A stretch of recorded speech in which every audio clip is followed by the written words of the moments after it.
Ona görə deyir ki, bu 80 ildir, bu əbədiyyətə dəyişmə.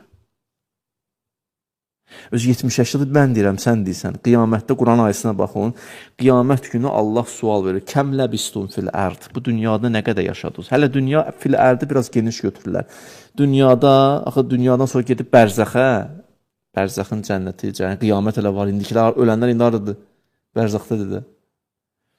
Təsəvvür, bu ölüb 10 əsr bundan qabaq. İndi haradadır onun həqiqət? Bərzəxdə. İndi bu 10 əsrdə bərzəxdən sonra təsəvvürlə bir neçə əsrdən sonra, bilmirəm nə vaxtdan sonra qiyamət baş verir. İndi qiyamətdə sual verir ayə var. Allah deyir, kəm ləbistum fil ərdi, nə qədər yaşadınız ədədə sinin? Nə qədər yaşamısınız siz bu günə qədər, qiyamətə qədər? Cavab, ləbisnə yevmən əv bə'də yevmin. Təxminən bir gün. Yaxşı, ya da ki, yarım gün.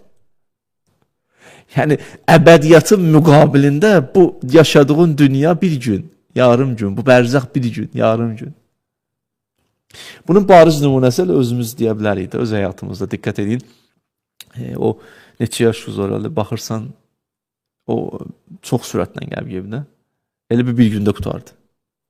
Çox uzağa getmir də, Rəcəb ayı gəlir. Neçə günə Rəcəb ayı gəlir. Şaban, Ramazan. Ramazan ayını elə bil o gün çıxartmışdıq. Sevinir ya, Ramazan ayı gəlir. Adam şəxsən sevinir, mən özüm çox sevinirəm. Ramazan ayı bərəkətli aydır, lütfdür. Allah əlimizdən almasın günləri. Amma nə qədər sürət, ilahi? Nə qədər sürət? Cümələr elə bir gün kimi keçir. Yaxşı, insan baxanda elə dünyada da bunu müşahidə edir. Onun amma daha çox müşahidəsi qiyamətdədir. Nə qədər yaşamısan? Elə bir ki, yarım gün, dəhşət.